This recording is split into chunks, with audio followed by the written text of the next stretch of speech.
LP सरकारी job channel पर आपका हार्दिक स्वागत और अभिनंदन करता हूं। आपके उज्जवल भविष्य की कामना के साथ इस सेशन का शुरुआत कर रहा हूं। इसका पहला पार्ट आपके पास पहुंच गया है।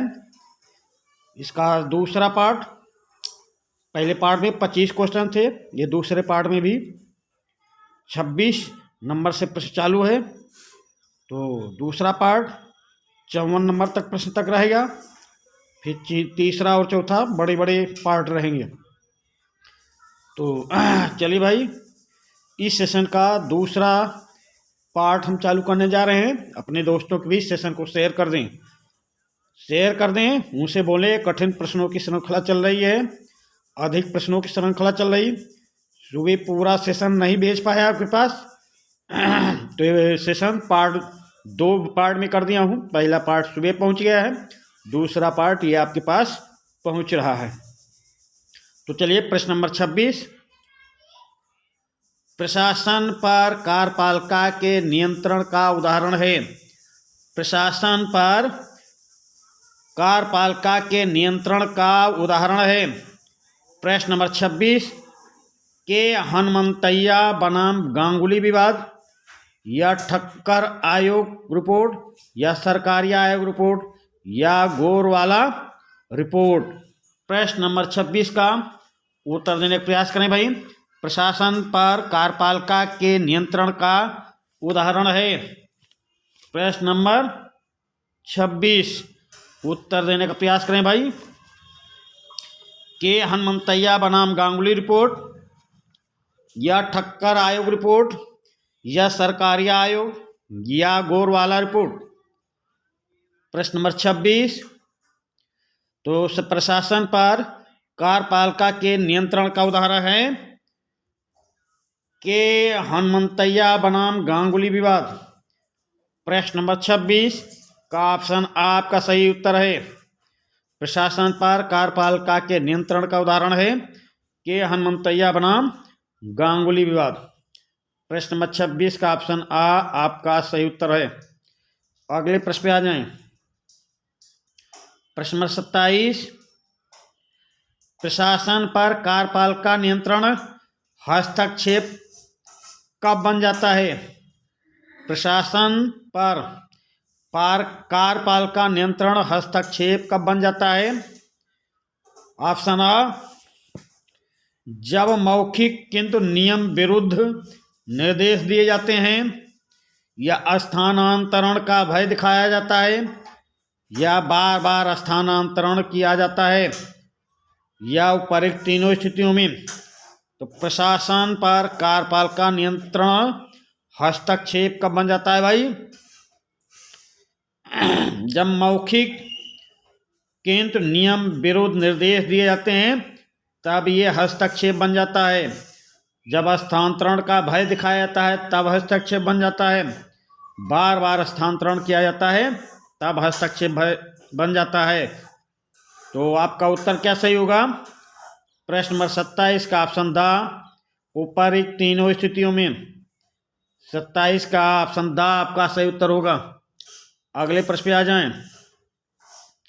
प्रश्न नंबर 28, अपने मंत्रालय से संबंधित सभी कार्यों के लिए उत्तरदायी होता है।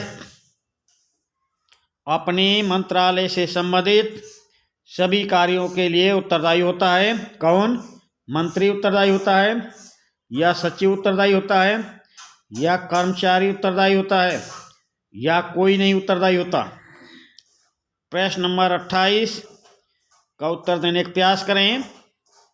अपने मंत्रालय से संबंधित सभी कार्यों के लिए उत्तरदायी होता है, यह आपको बताना है कौन उत्तरदायी होता है। तो ये उत्तरदायी होता है मंत्री।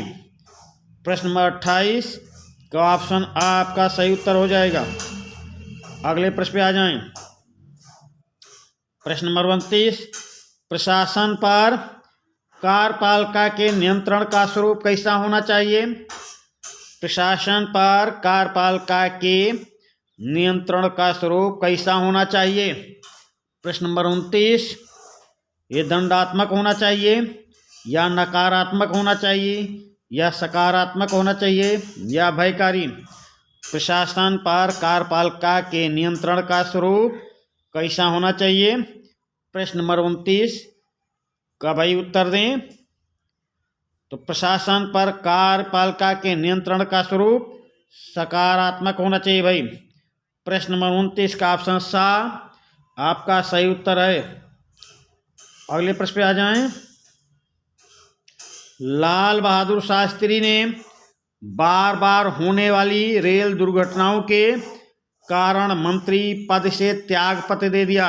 भाई क्यों दे दिए? तो ये ऑप्शन देख लें। रेल दुर्घटनाओं के लिए वे स्वयं जिम्मेदार थे, या विभागीय असफलता का दायित्व मंत्री के ऊपर आता है, या लोकमत उनके त्याग पत्र की मांग कर रहा था, या वे संसद से डर गए थे। वह संसद से डरने लगे थे। तो चलिए भाई, लाल बहादुर शास्त्री ने बार बार होने वाली रेल दुर्घटनाओं के कारण मंत्री पद से इस्तीफा दे दिया, क्योंकि ऑप्शन देख लें भाई।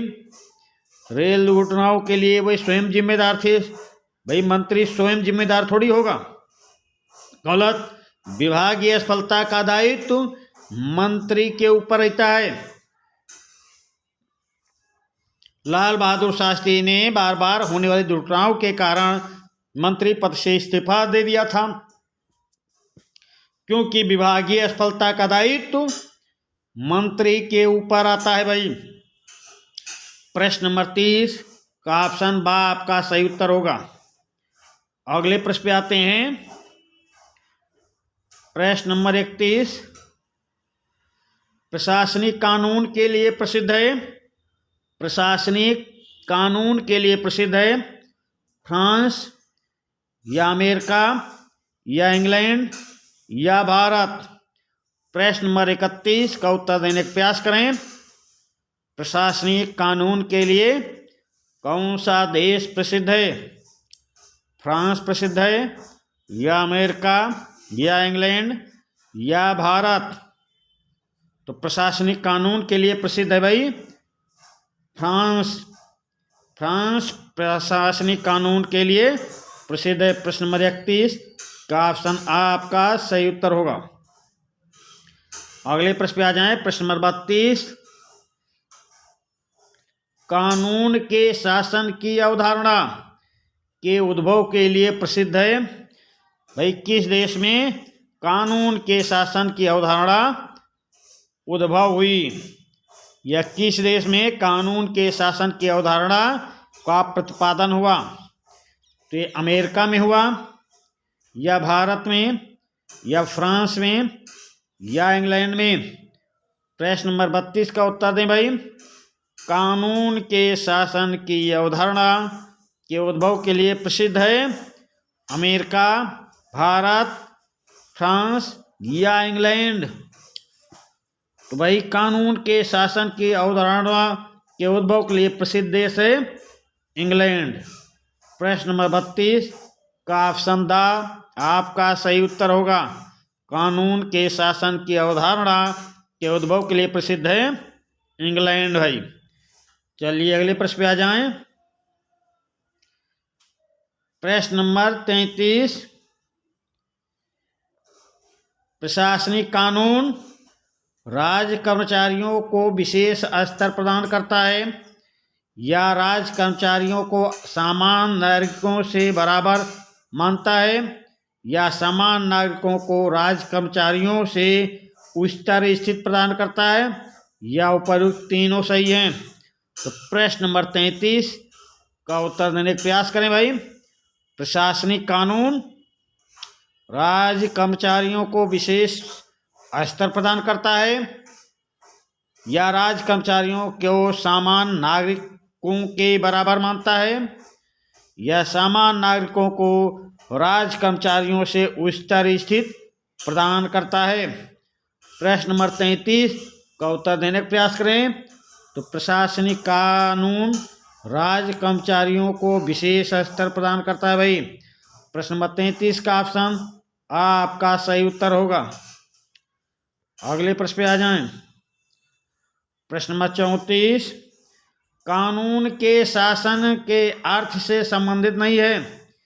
कानून के शासन के अर्थ से संबंधित नहीं है। प्रश्न नंबर 34, शासन का संचालन कानून के अनुसार हो या प्रशासनिक अधिकारियों को विशेष दर्जा दिया जाए या कानून के समक्ष समता या समान न्यायालय एवं वेद, समान न्यायालय एवं वेद। प्रश्न नंबर 34 का उत्तर देने का प्रयास करें। कानून के शासन के अर्थ से संबंधित नहीं है। शासन का संचालन कानून के अनुसार हो, ये है भाई। फिर दूसरा देखें, प्रशासनिक अधिकारियों को विशेष दर्जा दिया जाए। विशेष दर्जा थोड़ी दिया जाएगा। कानून के समक्ष समता, हाँ ये भी सही है, संबंधित है। तो समान न्यायालय एवं विधि, समान न्यायालय एवं विधि, ये भी कानून के शासन के अर्थ से संबंधित है। तो क्या नहीं संबंधित? प्रशासनिक अधिकारियों को विशेष दर्जा दिया जाना, ये प्रशासनिक कानून के अर्थ के अंतर्गत नहीं सम्मिलित है भाई, नहीं संबंधित है। तो कानून के शासन के अर्थ से संबंधित क्या है? प्रश्न नंबर 34, प्रशासनिक अधिकारियों को विशेष राज्य का दर्जा, प्रशासनिक अधिकारियों को विशेष दर्जा राज्य में दिया जाए। कानून के शासन से अर्थ से संबंधित नहीं है। राज्य में प्रशासनिक अधिकारियों को विशेष दर्जा दिया जाए, ये कानून के शासन के अर्थ से संबंधित नहीं है। तो प्रश्न नंबर 34 का ऑप्शन बा आपका सही उत्तर हो जाएगा। अगले प्रश्न पे आ जाएं। प्रश्न नंबर 35, बंदी प्रत्यक्षीकरण से तात्पर्य है।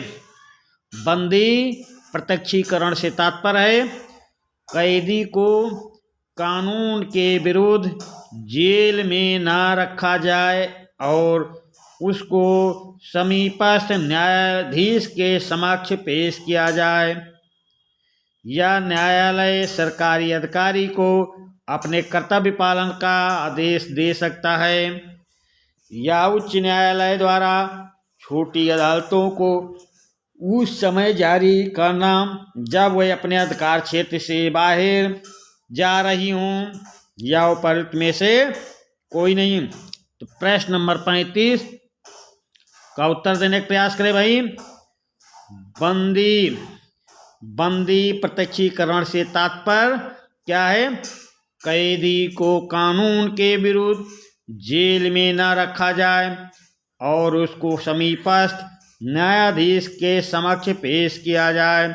प्रश्न नंबर 35 का ऑप्शन आ आपका सही उत्तर होगा। चलिए अगले प्रश्न पे आते हैं भाई। प्रश्न नंबर 36, यह कार्यपालिका के अधिकारियों को किसी विशेष कार्य से रोकने के लिए दिया जाता है। प्रश्न नंबर 36, ये प्रतिषेध या निषेधाज्ञा या उत्प्रेषण या अधिकार परीक्षा। यह कार्यपालिका के अधिकारियों को किसी विशेष कार्य से रोकने के लिए दिया जाता है। तो प्रतिषेध है, प्रतिषेध के तहत या निषेधाज्ञा के तहत या उत्प्रेषण के तहत या अधिकार परीक्षा के तहत। तो भाई निषेधाज्ञा, प्रश्न नंबर 36, निषेधाज्ञा के तहत कार्यपालिका के अधिकारियों को विशेष कार्य से रोकने के लिए निषेधाज्ञा लागू की जाती है, या निषेधाज्ञा के तहत किसी व्यक्ति को विशेष कार्य से मना किया जाता है, विशेष कार्य को करने से मना किया जाता है। तो प्रश्न नंबर 36 का ऑप्शन बा आपका सही उत्तर होगा। प्रश्न नंबर 37, यह लेख परमादेश तथा प्रतिषेध के गुणों का मिश्रण है। तो परमादेश और प्रतिषेध के गुणों का मिश्रण कौन है? उत्प्रेषण या निषेधाज्ञा, या बंदी प्रत्यक्षीकरण, या अधिकार परीक्षा। प्रश्न नंबर 37 का उत्तर देने का प्रयास करें भाई। यह लेख परमादेश तथा प्रतिषेध के गुणों का मिश्रण है। तो भाई चलिए उत्तर देने का प्रयास करें। प्रश्न नंबर 37 का उत्तर क्या है? उत्प्रेषण। ऑप्शन आ उत्प्रेषण लेख परमादेश तथा प्रतिषेध के गुणों का मिश्रण है। प्रश्न नंबर 37 का ऑप्शन आपका सही उत्तर होगा। अगले प्रश्न पे आ जाए। प्रश्न नंबर 38। इस लेख द्वारा कोई व्यक्ति यदि गैर कानूनी रूप से किसी पद या अधिकार का प्रयोग करता है तो न्यायालय उसे ऐसा करने से रोक सकते हैं। प्रश्न नंबर 38। यदि किसी व्यक्ति के बारे में कहा जा रहा, इस लेख द्वारा कोई व्यक्ति यदि गैर कानूनी रूप से किसी पद या अधिकार का प्रयोग करता है तो न्यायालय उसे ऐसा करने से रोक सकता है। प्रश्न नंबर 38 का ऑप्शन बी बंदी प्रत्यक्षीकरण के तहत या परमादेश के तहत या उत्प्रेषण के तहत या अधिकार परीक्षा के तहत। तो प्रश्न नंबर 38। अधिकार परीक्षा लेख द्वारा कोई व्यक्ति यदि गैर कानूनी रूप में किसी व्यक्ति पद या अधिकार का प्रयोग करता है तो न्यायालय उसे ऐसा करने से रोक सकते हैं। तो प्रश्न नंबर 38 का ऑप्शन द आपका सही उत्तर होगा। प्रश्न नंबर 38 का ऑप्शन द अधिकार परीक्षा लेख द्वारा कोई व्यक्ति यदि गैर कानूनी रूप में से किसी पद या अधिकार का प्रयोग करता है तो न्यायालय उसे ऐसा करने से रोक सकते हैं भाई। प्रश्न नंबर 39। उच्च न्यायालय अधीनस्थ न्यायालयों से सभी प्रकार के रिकॉर्ड इस बात की जांच पड़ताल के लिए अपने पास मंगवा सकता है कि अधीनस्थ न्यायालय अपने अधिकार क्षेत्र से बाहर तो नहीं गए हैं। तो प्रश्न नंबर 39 फिर समझ लें। उच्च न्यायालय अधीनस्थ न्यायालयों से सभी प्रकार के रिकॉर्ड इस बात की जांच पड़ताल के लिए अपने पास मंगवा सकता है कि अधीन न्यायालय अपने अधिकार क्षेत्र से बाहर तो नहीं गए हैं। तो प्रश्न नंबर 48। यह उत्प्रेषण रिट के तहत या परमादेश या बंदी प्रत्यक्षीकरण या अधिकार परीक्षा। तो प्रश्न नंबर 39 का उत्तर देने का प्रयास करें। उच्च न्यायालय अधीनस्थ न्यायालयों से संबंधित सभी प्रकार के रिकॉर्ड इस बात की जांच पड़ताल के लिए अपने पास मंगवा सकता है कि अधीन न्यायालय अपने अधिकार क्षेत्र से बाहर तो नहीं गया है। तो उस लेख का नाम बताइए भाई। तो उस लेख का नाम है उत्प्रेषण। प्रश्न 39 का ऑप्शन आपका सही उत्तर है। प्रश्न नंबर 40। भारत में प्रशासन पर न्यायिक नियंत्रण का साधन नहीं है। भारत में प्रशासन पर न्यायिक नियंत्रण का साधन नहीं है। तो उत्प्रेषण या बजट या परमादेश या अधिकार परीक्षा। प्रश्न नंबर 40 का उत्तर देने का प्रयास करें भाई। भारत में प्रशासन पर न्यायिक नियंत्रण का साधन नहीं है। तो भाई क्या नहीं? बजट। प्रश्न नंबर 40 का ऑप्शन ब आपका सही उत्तर होगा। अगले प्रश्न पे आ जाएं। प्रश्न नंबर 41। भारत में प्रशासन पर न्यायिक नियंत्रण का साधन है। भारत में प्रशासन पर न्यायिक नियंत्रण का साधन है। क्या साधन? न्यायिक पुनर्निरीक्षण या बजट या राष्ट्रपति का अभिभाषण या प्रश्नकाल। प्रश्न नंबर 41 का उत्तर दें भाई। भारत में प्रशासन पर न्यायिक नियंत्रण का साधन क्या है? न्यायिक पुनर्निरीक्षण प्रश्न नंबर 41 का ऑप्शन आपका सही उत्तर होगा। अगले प्रश्न पे आ जाएं। भारत में प्रशासन पर न्यायिक नियंत्रण का साधन। भारत में प्रशासन पर न्यायिक नियंत्रण का साधन तो एक खर्चीला है या विलंबकारी है या जटिल है या उपर्युक्त तीनों। तो भारत में प्रशासन पर न्यायिक नियंत्रण का साधन है तो क्या साधन है? ये खर्चीला है, विलंबकारी है, जटिल है। तो प्रश्न नंबर 42 का ऑप्शन द आपका सही उत्तर हो जाएगा।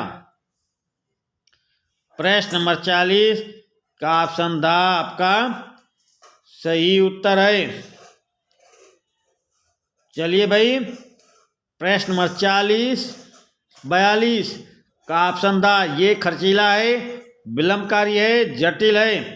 उपर्युक्त तीनों के द्वारा ये होता है, तीनों के बारे में कहा गया। भारत में प्रशासन पर न्यायिक नियंत्रण का साधन है। प्रश्न नंबर 43 भारत में प्रशासन पर जन नियंत्रण के साधन कौन है? भारत में प्रशासन पर जन नियंत्रण का साधन कौन सा है? तो उत्तर देने का प्रयास करें भाई। निर्वाचन है, दबाव समूह या लोकमत। प्रश्न नंबर 43 का उत्तर दे भाई। भारत में प्रशासन पर जन नियंत्रण के साधन कौन से हैं? तो प्रश्न नंबर 43 भारत में प्रशासन पर जन नियंत्रण के साधन निर्वाचन है, दबाव समूह है, लोकमत है। तो जब ये तीनों सही हैं तो आपका उत्तर क्या सही होगा? ऑप्शन द आपका सही उत्तर हो जाएगा। भारत में प्रशासन पर जन नियंत्रण के साधन है उपर्युक्त तीनों, निर्वाचन, दबाव समूह और लोकमत। प्रश्न नंबर 44 भारत में प्रशासन पर जन नियंत्रण का साधन है। भारत में प्रशासन पर जन नियंत्रण का साधन है तो कौन सा साधन है? प्रत्यापहार या वापसी, जनमत या जनमत संग्रह या उपर्युक्त तीनों। तो प्रश्न नंबर 44 का उत्तर दें भाई। भारत में प्रशासन पर जन नियंत्रण का साधन है तो क्या साधन है? जनमत। प्रश्न नंबर 44 का ऑप्शन सा आपका सही उत्तर होगा। अगले प्रश्न पे आ जाएं। प्रशासन पर आंतरिक नियंत्रण के उपकरण क्या हैं? भारत में या भारत प्रशासन पर आंतरिक नियंत्रण का उदाहरण बताइए भाई। प्रशासन पर आधुनिक नियंत्रण का उपकरण। तो प्रश्न नंबर 45 ये बजट के द्वारा नियंत्रण किया जा सकता है या लेखा परीक्षण द्वारा या कार्मिक प्रबंध के द्वारा। प्रशासन पर आंतरिक नियंत्रण का उपकरण है तो ये बजट भी है, लेखा परीक्षण भी है, उपर्युक्त सभी है। प्रश्न नंबर द का ऑप्शन, प्रश्न नंबर 45 का ऑप्शन द आपका सही उत्तर हो जाएगा। प्रश्न नंबर 45 का ऑप्शन द आपका सही उत्तर है। अगले प्रश्न पे आ जाएं। प्रश्न नंबर 46 प्रशासन पर आंतरिक नियंत्रण का एक तरीका है। प्रशासन पर आंतरिक नियंत्रण का एक तरीका है भाई। क्या तरीका है? दक्षता सर्वे या बंदी प्रत्यक्षीकरण या प्रश्नकाल या हित समूह। प्रश्न नंबर 46 का उत्तर देने का प्रयास करें भाई। तो प्रशासन या प्रशासन पर आंतरिक निर्णय का एक तरीका है। क्या तरीका है? दक्षता सर्वे भाई। प्रश्न नंबर 46 का ऑप्शन आपका सही उत्तर होगा। अगले प्रश्न पे आ जाएं। प्रश्न नंबर 47। प्रश्न नंबर 47 प्रशासन पर आंतरिक नियंत्रण का एक तरीका है। प्रशासन पर आंतरिक नियंत्रण का एक तरीका है परमादेश या प्रश्नकाल या लेखा परीक्षण या दबाव समूह। प्रश्न नंबर 47 का उत्तर दें भाई। प्रशासन पर आंतरिक नियंत्रण का एक तरीका, तो वो तरीका क्या है भाई? लेखा परीक्षण करवाना। प्रश्न नंबर 47 का ऑप्शन सा आपका सही उत्तर हो जाएगा।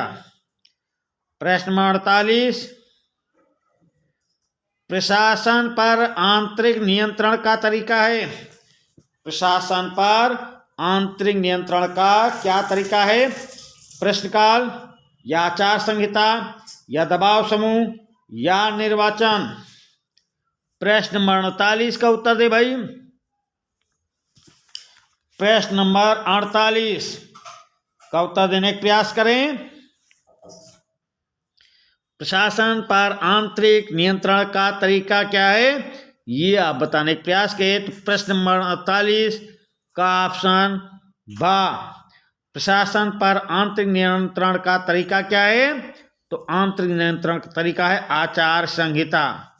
प्रश्न नंबर 48 का ऑप्शन बा आपका सही उत्तर होगा। प्रश्न नंबर 49, निम्नलिखित शासन व्यवस्था वाले देशों में, निम्नलिखित शासन व्यवस्था वाले देशों में प्रशासन अनियंत्रित हो जाता है। प्रश्न नंबर 49 का उत्तर दें भाई। निम्नलिखित शासन व्यवस्था वाले देशों में प्रशासन अनियंत्रित हो जाता है भाई, क्यों अनियंत्रित होता है? तो प्रश्न नंबर 59 का उत्तर देने का प्रयास करें। प्रश्न नंबर 59, ये साम्यवादी व्यवस्था या साम्यवादी शासन व्यवस्था वाले देशों में प्रशासन अनियंत्रित हो जाता है। प्रश्न नंबर 49 का ऑप्शन सा आपका सही उत्तर होगा। प्रश्न नंबर 49, निम्नलिखित शासन व्यवस्था वाले देशों में प्रशासन अनियंत्रित हो जाता है किसके कारण? लोकतंत्र के कारण या नौकरशाही या साम्यवादी के या अधिनायकवादी तंत्र के कारण? तो निम्नलिखित शासन व्यवस्था वाले देशों में प्रशासन अनियंत्रित हो जाता है क्यों भाई? नौकरशाही के द्वारा। प्रश्न नंबर 50, भारत में संसद प्रशासन को नियंत्रित करने में अपने को असमर्थ पाती है, क्यों पा रही भाई? तो ये प्रशासन का राजनीतिकरण हो गया है, या संसद में उपस्थित बहुत कम रहती है, या सांसदों की गुणवत्ता एवं वाद विवाद का स्तर घटता जा रहा है, या उपयुक्त तीनों। तो प्रश्न नंबर 50 का उत्तर दें भाई। भारत में संसद प्रशासन को नियंत्रित करने में अपने आप को असमर्थ पाती है, तो प्रशासन का राजनीतिकरण हो गया है, इस कारण अपने को असमर्थ पा रही है। संसद में उपस्थिति भी बहुत कम रहती है, इस कारण अपने आप को असमर्थ पाती है। संसदों की गुणवत्ता एवं वाद विवाद का स्तर घटता जा रहा है, इस कारण भी संसद प्रशासन को नियंत्रित करने में अपने आप को असमर्थ पाती है। तो आपका उत्तर क्या सही होगा? प्रश्न नंबर 50 का ऑप्शन द आपका सही उत्तर हो जाएगा। प्रश्न नंबर 50 का ऑप्शन द आपका सही उत्तर होगा। भारत में संसद प्रशासन को नियंत्रित करने में अपने आप को असमर्थ पाती है, क्योंकि प्रशासन का राजनीतिकरण हो गया है, संसद में उपस्थिति बहुत कम रहती है, संसदों की गुणवत्ता एवं वाद विवाद का स्तर घटता जा रहा है। तो प्रश्न नंबर 50 का ऑप्शन द आपका सही उत्तर होगा। अगले प्रश्न पे आ जाएं। प्रश्न नंबर 51, नागरिकों तथा प्रशासकों के बीच मेल जोल बढ़ाने के लिए आवश्यक है। क्या आवश्यक भाई? नागरिकों तथा प्रशासकों के बीच मेल जोल बढ़ाने के लिए क्या आवश्यक है? प्रशासन का राजनीतिकरण हो गया है, या लोक संपर्क या प्रतिबद्ध शासन या दबाव समूह। प्रश्न नंबर 51 का उत्तर देने का प्रयास करें भाई। नागरिकों तथा प्रशासकों के बीच मेल जोल बनाने के लिए आवश्यक है, तो ये आवश्यक क्या है भाई? लोक संपर्क किया जाए भाई, लोक संपर्क किया जाए। नागरिकों के बीच में प्रशासकों द्वारा मेल जोल बढ़ाया जाए। प्रश्न नंबर 51 का ऑप्शन बा आपका सही उत्तर होगा। अगले प्रश्न पे आ जाएं। प्रश्न नंबर 52 लोक संपर्क का उद्देश्य होता है भाई, लोक संपर्क का क्या उद्देश्य होता है? प्रचार करना होता है या कार्यक्रमों के बारे में अनुकूल जनमत उत्पन्न करना होता है या लोक कल्याणकारी राज्य की स्थापना उद्देश्य होता है या लोकतंत्र। तो लोक संपर्क का उद्देश्य क्या होता है भाई? प्रश्न नंबर 52 का उत्तर देने का प्रयास करें। लोक संपर्क का उद्देश्य क्या होता है? तो लोक संपर्क का उद्देश्य कार्यक्रमों के बारे में अनुकूल जनमत उत्पन्न करना। प्रश्न नंबर 52 का ऑप्शन बा आपका सही उत्तर होगा। अगले प्रश्न पे आ जाएं। प्रश्न नंबर 53 लोक संपर्क से तात्पर्य, लोक संपर्क से तात्पर्य क्या है भाई? प्रश्न नंबर 53 का उत्तर देने का प्रयास करें। प्रशासन के कार्यों के संबंध में सूचना, प्रशासन के कार्यों के संबंध में सूचना या प्रशासकीय अभिकरणों के मध्य समाचारों का आदान प्रदान करना, या प्रशासकीय अभिकरणों के मध्य समाचारों का आदान प्रदान करना या लोकमत को शासन के अनुकूल रखने का प्रयास करना। तो प्रश्न नंबर 53 का उत्तर दें भाई, या ऑप्शन दा प्रचार। तो उत्तर देने का प्रयास करें। लोक संपर्क से तात्पर्य प्रशासन के कार्यों के संबंध में सूचना या प्रशासन के अभिकरणों के मध्य समाचारों का आदान प्रदान या लोकमत को ज्ञापन के लोकमत को शासन के अनुकूल ज्ञापन द्वारा, लोकमत को ज्ञापन द्वारा शासन के अनुकूल रखने का प्रयास करना या प्रचार। प्रश्न नंबर 53 का उत्तर देने का प्रयास करें भाई।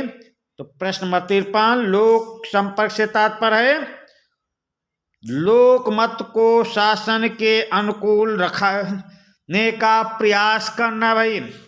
लोक संपर्क से तात्पर्य है लोकमत को शासन के अनुकूल रखने का प्रयास करना भाई। प्रश्न नंबर 53 का ऑप्शन सा आपका सही उत्तर होगा। प्रश्न नंबर 54 लोक संपर्क का लक्षण नहीं है, लोक संपर्क का लक्षण नहीं है।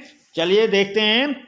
ऑप्शन जनता की इच्छाओं तथा आवश्यकताओं के बारे में जानकारी प्रदान करना, तो ये तो भाई लक्षण रहे होता है।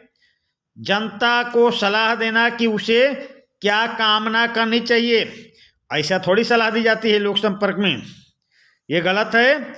जनता तथा लोक कर्मचारियों के बीच उचित संबंध स्थापित करना, ये भी सही है।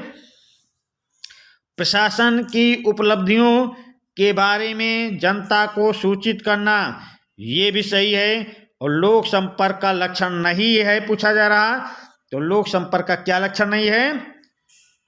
जनता को सलाह देना कि उसे क्या कामना करनी चाहिए, ये लोक संपर्क का लक्षण नहीं है। प्रश्न नंबर 54 का ऑप्शन बा आपका सही उत्तर हो जाएगा। और इस सेशन का ये लास्ट प्रश्न है भाई। ये सेशन 54 प्रश्नों की श्रृंखला थी, जिसमें 25 प्रश्न सुबह में AM में आपको भेज चुका हूँ आज की ही डेट में, और बाकी बचे प्रश्न ये दूसरा सेशन आपके पास जा रहा है। इसमें 54 प्रश्न तक हल करके आपके सामने रखे हैं। तो चलिए भाई इस सेशन को पूरा देखेंगे, स्किप करके नहीं देखेंगे। ये कठिन प्रश्नों की श्रृंखला चल रही है, अधिक प्रश्नों की श्रृंखला चल रही है। ये जो कठिन प्रश्न हैं किसी भी टॉपिक से, वो पूरा होने के बाद हम फिर रिवीजन क्लास चलाएंगे और उसमें सभी विषय पर बात करेंगे, कठिन प्रश्न भी, सरल प्रश्न भी। अभी जो प्रश्न आपके सामने जा रहे हैं सभी सरल प्रश्नों, कठिन प्रश्नों की श्रृंखला आपके पास जा रही है। इसमें कठिन प्रश्न है, अधिक प्रश्न है। तो चलिए भाई, इसी के साथ हम आपसे विदा लेते हैं। धन्यवाद।